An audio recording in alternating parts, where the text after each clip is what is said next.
The CR-V is one of Honda's most important models, not just in the Philippines, but also worldwide. See, Honda easily sells over 500,000 units of this every year, with North America being one of the biggest clients.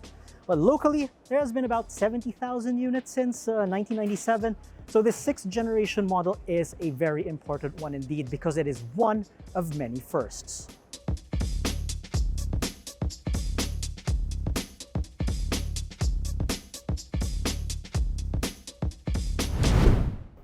Now, the 6th generation CR-V is a bit of a departure compared to the last couple of generations of the CR-V.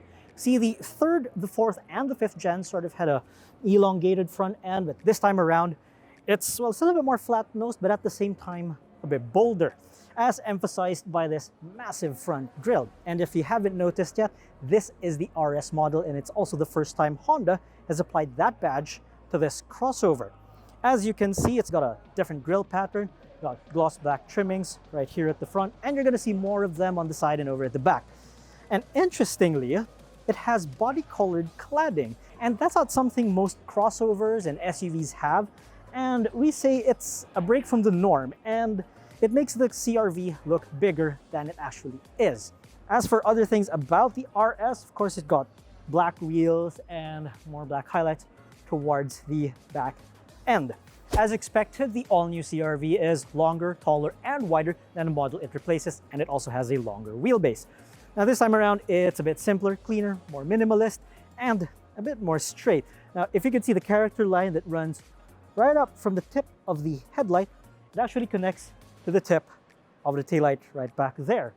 And because it's longer and it's got a longer wheelbase, we can expect more space over inside. It wouldn't be a CR-V if it didn't have vertical taillights, and the day they take these out, we're not going to call it a CR-V anymore.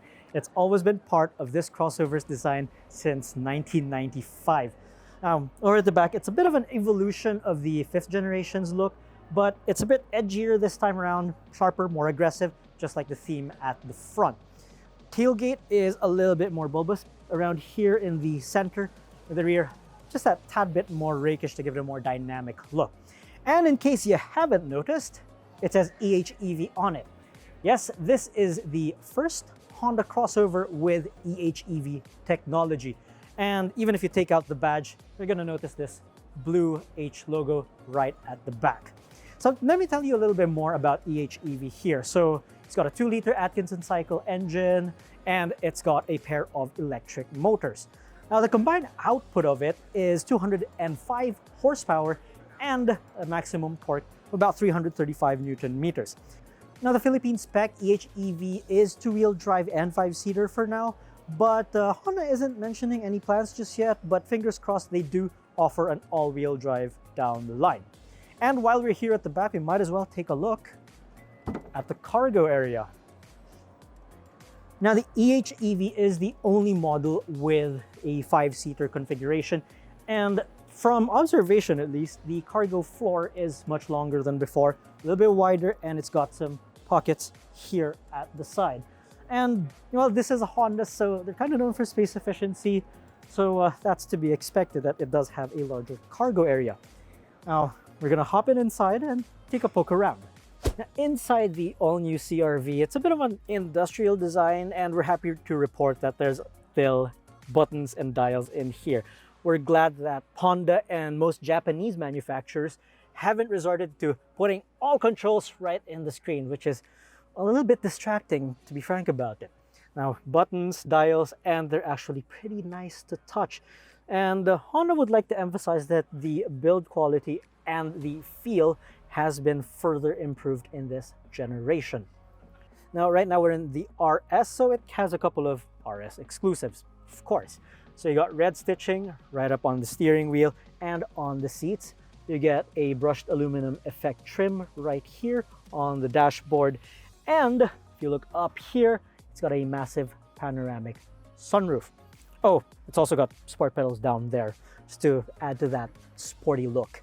Now, if you want to know more about the features of the CR-V RS, you can check out our website and see our everything you need to know about the 6th generation CR-V, and you can read all about the specs there, from this top of the line model all the way to the base. So what's this variant then? Well, it is the mid-spec VX Turbo all-wheel drive, and it's this variant that's the only one with traction to all four wheels. It is markedly different compared to the RS. It now actually gets black cladding down there. Well, a slightly less aggressive front end, but still pretty stylish in my book. And it's got silver alloys as well. Now you may have noticed I said turbo somewhere there. That's because this is powered by a 1.5 liter VTEC turbo engine. And no, it is not exactly the same engine as found in the Civic. In fact, it shares more with the Accord. See, this makes 188 horsepower and 240 Newton meters of torque, exactly the same figures as the discontinued Accord Turbo. So before you say that the CR-V is a Civic wagon with extra ground clearance, it goes well beyond that. A lot of engineering work went into this model, whether it's the turbo or the hybrid. So this model might not have the hybrid powertrain, but this particular variant and the entry-level model has a party trick up its sleeve. And it's actually 3-row seating. So just in case you have to carry extra passengers on a whim, at least you can carry more with these gas-powered CR-Vs. Last but not least is this, the V-Turbo, the entry-level model of the all-new CR-V lineup. Now I know it looks exactly the same as the VX Turbo earlier, although this one does have two-wheel drive only. Now the only distinguishable differences between the V-Turbo and the VX Turbo is an all-wheel drive badge, and that's it. Really, they're almost indistinguishable. So if you take out the all-wheel drive badge in the VX Turbo model, you probably can't tell the difference. Like the VX Turbo all-wheel drive, this also comes with a 1.5 liter turbo engine, and it has exactly the same power output figures. So 188 horsepower and 240 Newton meters of torque.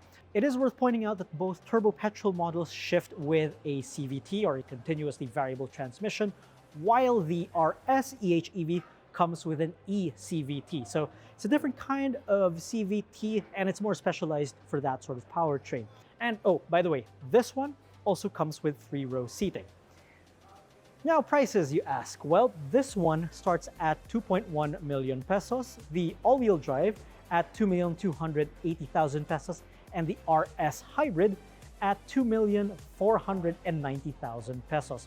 Now, I am aware that the pricing is sort of somewhere there with the larger truck-based SUVs, but really these crossovers and SUVs come with different target markets. But what do you guys think? Compared to models like the RAV4 or the CX-5, what do you think of the all-new CR-V? Now, chime in the comments below. And again, if you want to know more about the 6th generation CR-V, head onto our website and read everything you need to know about the 2024 Honda CR-V.